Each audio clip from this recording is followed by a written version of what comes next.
My name is David, and I thought I had it figured out. 7 years of marriage to Lena, and we'd settled into something that felt like contentment. Not the wild passion of our early 20s, but something steadier, the kind of love that grows quiet and comfortable.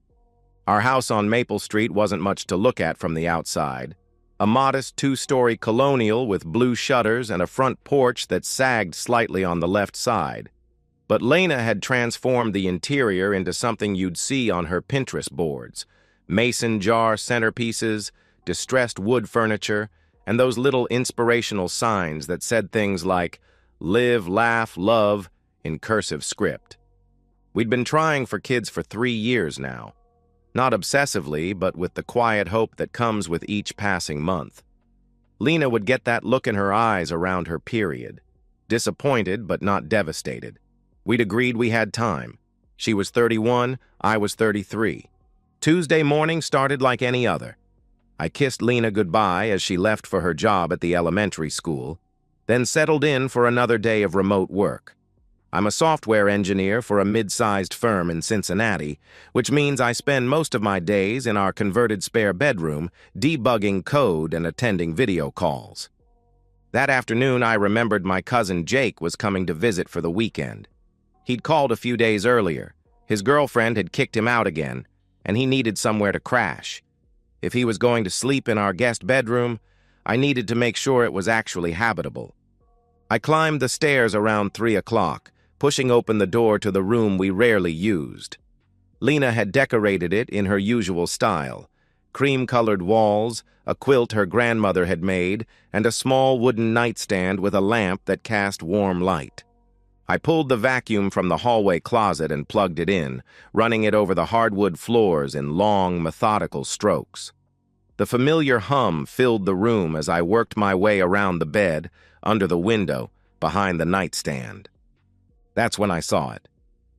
A small glass ashtray, pushed far back behind the nightstand where it would be invisible unless you were looking at just the right angle. 3 cigarette butts lay inside, their filters stained yellow and brown. The smell hit me a second later, stale tobacco mixed with something else. My hand froze on the vacuum handle. Neither Lena nor I smoked. We never had. She was actually militant about it. Refused to eat at restaurants that allowed smoking, made faces when we walked past people with cigarettes. "It's disgusting," she'd say. "I don't understand how anyone can stand the smell." I unplugged the vacuum and crouched down, pulling the ashtray out from behind the nightstand. The cigarettes were American Spirits, the blue package. 2 of the butts had lipstick on them, a shade of red I didn't recognize, darker and more dramatic than anything I'd ever seen Lena wear. The 3rd cigarette was clean, smoked down to the filter by someone who didn't wear makeup. My stomach dropped. I stared at the ashtray, trying to construct some innocent explanation. Maybe Lena had been cleaning for someone else?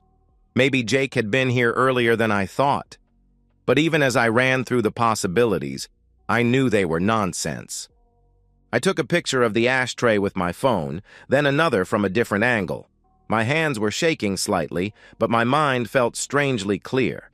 I put the ashtray back exactly where I'd found it. The rest of the afternoon passed in a haze. I finished vacuuming, changed the sheets, made sure the room was ready. But every few minutes I found myself back in the doorway, staring at the spot where I'd found the ashtray. Lena came home at 5:30. Same as always. Her keys hit the ceramic bowl by the entrance, and she appeared in the kitchen doorway wearing her teaching clothes, a cardigan and slacks that made her look younger than her 31 years. "How was your day?" Lena asked. "Good," I called back, surprised at how normal my voice sounded. "Just getting ready for Jake." She nodded and started pulling ingredients out for dinner. I watched her move around the kitchen, the same routine we'd followed for years, and tried to see something different in her face. Some sign of guilt or deception. But she looked exactly like she always did. My wife, preparing our evening meal, humming softly under her breath. That night, as she took her shower, I sat on our bed and listened to the water running. In a few minutes, she'd emerge in her terry cloth robe, hair wrapped in a towel, and she'd kiss my cheek before settling in to grade papers. Our routine, our life, our marriage. But now I knew that somewhere in this house, hidden behind furniture in a room we rarely used, was evidence that nothing was what it seemed. The bathroom door opened, and Lena stepped out in a cloud of lavender-scented steam. She smiled at me, the same warm, genuine smile she'd given me for 7 years, and leaned down to kiss my cheek. "I love you," Lena said, just like she did every night. "I love you too," I replied, the words automatic and true and completely insufficient for the moment we were living through. As she settled into bed beside me, I realized that everything had changed, even though she didn't know it yet. The next 3 days were the longest of my life. I went through the motions, work calls, meals, conversations about Jake's visit, but part of my mind was always elsewhere, turning over the possibilities like stones in my hand. I'd found something I wasn't supposed to find. That much was clear. But what I'd found, and what it meant, remained frustratingly unclear. I needed more information, and I needed it without Lena knowing I was looking. Which is why, on Friday morning after she left for work, I did something I never thought I'd do. I cloned her phone. I'm a software engineer, which means I understand technology in ways most people don't.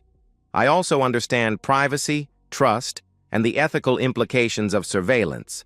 What I was about to do violated every principle I'd ever held about respecting my wife's personal space.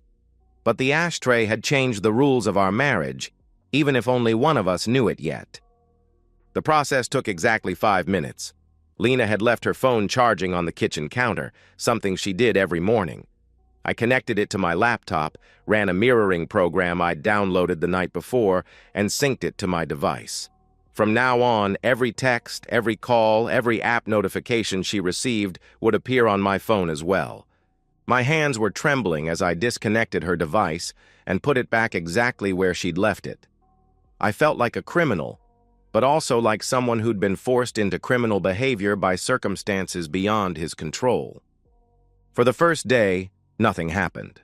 Normal texts from her sister about weekend plans, work emails about parent-teacher conferences, a reminder about a dentist appointment. I began to wonder if I was losing my mind, if the cigarette butts had some innocent explanation I hadn't considered. Then, on Saturday evening, everything changed. Lena was making her famous baked ziti, the recipe she'd learned from her Italian grandmother, the one she trotted out whenever we had company coming. Jake had texted that he'd be arriving around 8, and she wanted everything perfect. She moved around the kitchen with practiced efficiency, browning ground beef and layering noodles while I sat at the breakfast bar with a beer, watching her work. "You're quiet tonight," Lena said, glancing over her shoulder as she stirred the meat sauce. "Just tired. Long week," I replied. Lena nodded sympathetically. "Well, it'll be nice to have Jake here. It's been too long since we've had family visit." My phone buzzed with a text notification. Without thinking, I glanced down, and my world imploded. The message was to Lena from someone listed in her contacts as Greg Turner, gym buddy. "He leaves for his walk at 9:30. Come then." I stared at the screen, reading the words over and over. Greg Turner, our next-door neighbor. The guy who'd helped me fix my lawnmower last spring. The guy whose wife Rachel brought us cookies at Christmas. Lena was laughing at something on the TV behind me, completely unaware that I'd just discovered the mechanism of my own betrayal. She served the ziti onto plates, poured wine, sat down across from me at our small dining table. "This looks amazing," I said, and my voice sounded normal. Somehow. "Thanks, baby." Lena took a sip of wine and smiled. "I'm glad we're doing this. Jake needed a break from his drama." I nodded and took a bite of ziti. It tasted like cardboard. "How's your gym routine going?" "You mentioned you'd been working out with neighbors." "Oh, just trying to stay in shape." Lena waved dismissively. "Nothing too serious." I looked at her across the table, My wife of 7 years, her face lit by the warm glow of our dining room chandelier, making casual conversation about her affair while serving me dinner. The cognitive dissonance was overwhelming. My phone buzzed again. Another message from Greg Turner. Looking forward to it. Bring that thing you wore last time. This time I had to excuse myself to the bathroom. I sat on the toilet seat and stared at my phone, scrolling through their message history. There were dozens of texts going back months. Scheduling, coordination, explicit details about what they'd done and what they planned to do, and all of it timed around my evening walks. The routine I'd maintained religiously for 2 years. The 30-minute circuit through our neighborhood that I took every single night at 9:30. They'd weaponized my own habits against me. When I returned to the dining room, Lena was clearing our plates. "You barely touched your food," Lena said, concerned. "Are you feeling okay?" "Just not that hungry, I guess," I replied. Lena kissed the top of my head as she passed. "Maybe you're coming down with something." At 9:25, I laced up my sneakers just like I had every night for 2 years. Lena was in the living room, curled up on the couch with her laptop, supposedly grading papers. "I'll be back in a bit," I said. "Have a good walk, honey," Lena replied without looking up. I stepped out into the cool evening air, but instead of turning left toward my usual route, I turned right and walked to the corner of our street. From there, I had a clear view of both our house and the Turner's place next door. At 9:34, Greg emerged from his back door and jogged across the lawn to our house. He didn't knock. He had a key. I watched him disappear inside, and something died in my chest. Not love. That would take longer to bleed out. But trust. The assumption that the life I was living was real. I could have gone home then, could have burst through the door and caught them in the act, could have screamed and thrown punches and made a scene that would have felt satisfying for about 30 seconds. Instead, I walked to the Turner's house and knocked on their front door. Rachel answered, wearing yoga pants and an oversized t-shirt. Her blonde hair was pulled back in a messy bun, and she looked tired in the way that mothers of young children always look tired. "Hi," Rachel said, surprised. "Is everything okay?" "You need to come with me," I said quietly. "Now." Something in my voice must have convinced her. She grabbed a jacket from the hook by the door and followed me across the lawn without another word. I've never been a violent person. In high school, I was the kid who mediated fights rather than starting them. In college, I was the designated driver who made sure everyone got home safe. In my marriage, I was the one who suggested counseling whenever we hit rough patches. But as I walked across Greg Turner's lawn with his wife beside me, I felt something cold and calculating settle over my thoughts. Not rage. That would come later. This was something more surgical, more precise. Rachel was talking as we approached my house, asking questions I wasn't really hearing. Something about whether there was an emergency, whether someone was hurt. I could see the confusion in her eyes, but also the growing fear as she processed my silence and the grim set of my jaw. "Listen to me carefully," I said as we reached my front door. "What you're about to see is going to hurt, but you need to see it." Rachel stopped walking. "What are you talking about?" Instead of answering, I put my key in the lock and opened the front door as quietly as possible. The living room was empty, Lena's laptop still open on the coffee table, her wine glass half full. But I could hear sounds from upstairs, voices, movement, the unmistakable rhythm of two people who thought they were alone. Rachel's face went white as the reality hit her. She started to say something, but I held up my hand and motioned for her to follow me up the stairs. The guest bedroom door was wide open. They were on the bed where I'd found the ashtray just 4 days earlier. Greg on top, Lena beneath him, both of them naked and completely absorbed in what they were doing. The same bed where my cousin was supposed to sleep in a few hours. I stepped into the doorway and cleared my throat. The effect was instantaneous. Lena's eyes flew open and locked onto mine, her face cycling through confusion, recognition, and pure terror in the space of a heartbeat. Greg froze for a moment before rolling off her, scrambling for something to cover himself with. "Don't," I said quietly. "Don't say anything. Don't move. Just listen." Rachel pushed past me into the room. I expected her to scream, to break down, to collapse. Instead, she walked calmly to the side of the bed and slapped Greg so hard he fell off the mattress onto the floor. "How long?" Rachel asked, her voice steady and ice-cold. Neither of them answered. "How long?" she pressed. Lena sat up, clutching a pillow to her chest. "Rachel, I can explain." "6 months," Greg said from the floor. "Maybe 7. Rachel nodded like she was confirming something she'd already known. Then she turned to me.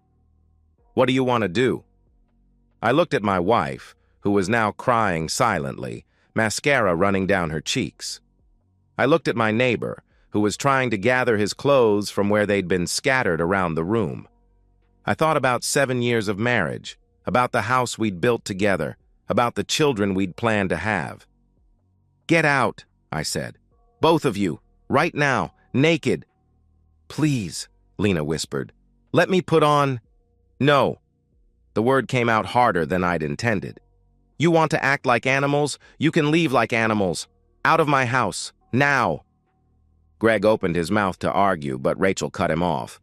"Do what he says. You've done enough."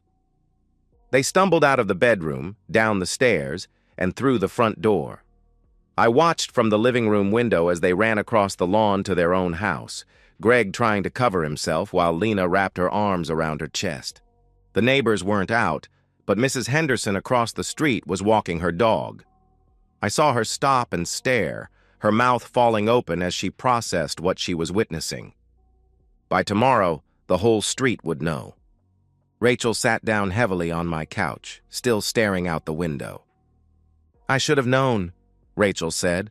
"All those evening workouts, all those times he came home smelling like perfume he claimed was from the gym." "I only figured it out 4 days ago," I said. "What gave it away?" she asked. I told her about the ashtray, about the cigarette butts with lipstick. She nodded grimly. "He's been smoking again. I found a pack in his truck last week, but he said he was holding it for a friend."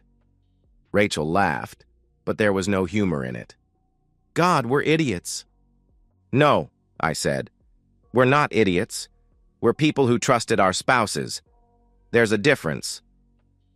We sat in silence for a while, two people who'd had their lives detonated in the span of 5 minutes. Outside, the neighborhood was quiet again. Normal, as if nothing had happened. But everything had happened, and there was no going back. Jake arrived an hour later to find me on the front porch with Rachel, both of us drinking beer and staring at the street like we were waiting for something. "This is weird," Jake said, looking between us. "Where's Lena? And why is there women's clothing scattered on the lawn?" I handed him a beer. "It's been an interesting evening." Jake looked at the clothes again, then at Rachel, then at me. Understanding dawned on his face.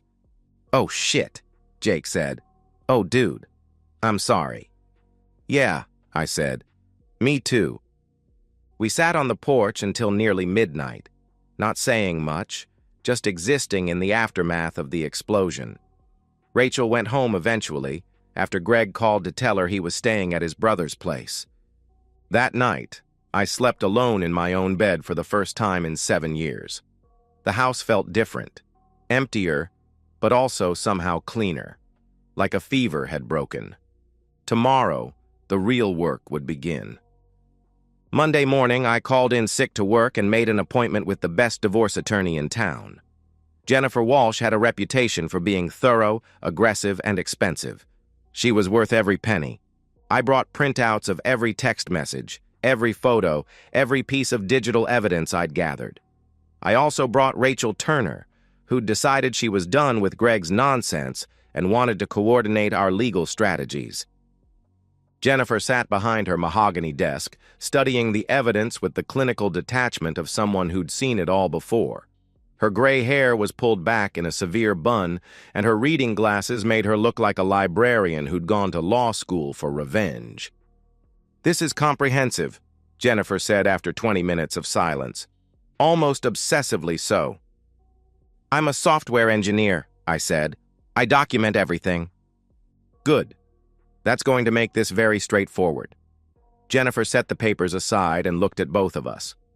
"In Ohio, we have no-fault divorce, which means adultery doesn't technically matter for the dissolution itself, but it matters enormously for asset division, spousal support, and custody arrangements." Rachel leaned forward. "We have 2 kids, 8 and 10. Then this evidence is going to be devastating for your husband. Courts don't look kindly on parents who prioritize affairs over family stability." Jennifer turned to me. "Any children?" "Number. But we own the house together, have joint bank accounts, retirement funds. All of which will be much easier to divide in your favor given this documentation." Jennifer tapped the printouts. "Your wife won't have much leverage to negotiate. Neither will Mr. Turner." The legal process moved faster than I'd expected. Jennifer was right. Neither Lena nor Greg had the guts to fight it. When confronted with the evidence, their attorneys advised them to settle quickly and quietly. Lena signed over her half of the house without argument. She kept her car and her personal belongings, but everything else, the retirement accounts, the savings, the furniture she'd so carefully chosen, stayed with me. She moved in with her sister in Columbus, taking a teaching job at a school district an hour away. Greg's situation was worse. Rachel got primary custody of their kids, the house, and most of their assets. The family court judge was particularly unsympathetic to Greg's explanations about needing space and feeling unfulfilled in his marriage. He lost his shared custody arrangement and was relegated to supervised visits every other weekend. The whole process took 3 months, fast, clean, and undeniable. During those 3 months, Rachel and I found ourselves spending more time together. Not romantically, we were both too raw for that, but as 2 people who'd survived the same shipwreck and understood what the other was going through. She'd come over in the evenings after her kids were asleep, and we'd sit on my back deck drinking beer and talking about everything except our ex-spouses. She told me about her job as a physical therapist, about the satisfaction of helping people recover from injuries and trauma. I told her about my work, about the clean logic of code, and the way problems always had solutions if you were patient enough to find them. "You're not what I expected," Rachel said one night in late August. We were watching fireflies blink on and off in my backyard. "What did you expected?" I asked. "Someone angrier, more bitter." Rachel took a sip of her beer. "If I'd found evidence of Greg's affair the way you found Lena's, I would have burned his clothes and keyed his truck." "I thought about it," I admitted. "But anger is just another kind of trap. It keeps you focused on them instead of figuring out what you actually want." "And what do you want?" she asked. I considered the question. 6 months ago, I would have said I wanted my marriage back, wanted the future Lena and I had planned, but that future had been built on a foundation of lies. "I want to be with someone who chooses to be honest," I said finally. "Someone who doesn't make me wonder what they're hiding." Rachel nodded. "That sounds nice. Simple." "Simple doesn't mean easy," I replied. "No," Rachel agreed, "but it's a start." The divorce was finalized on a Tuesday in September. I signed the papers in Jennifer's office, officially ending 7 years of marriage with a few strokes of a pen. There was no ceremony, no witnesses except the attorney and her paralegal. That evening, Rachel came over with a bottle of wine and Chinese takeout. "How do you feel?" Rachel asked as we sat at my kitchen table. "Free," I said, and realized I meant it. For the first time in months, I feel free. Rachel raised her wine glass. "To freedom and to honest ground." I clinked my glass against hers. "To honest ground." 6 months later, Rachel and I are sitting on the same back deck where we spent so many evenings talking through our respective divorces. But tonight feels different, lighter somehow. Her kids are at Greg's for one of his supervised visits. My cousin Jake is inside, making what he calls his world-famous grilled cheese sandwiches. "I got a job offer," Rachel says, swirling her wine in its glass. "Yeah? Where?" I asked. "Cincinnati Children's Hospital, head of pediatric physical therapy."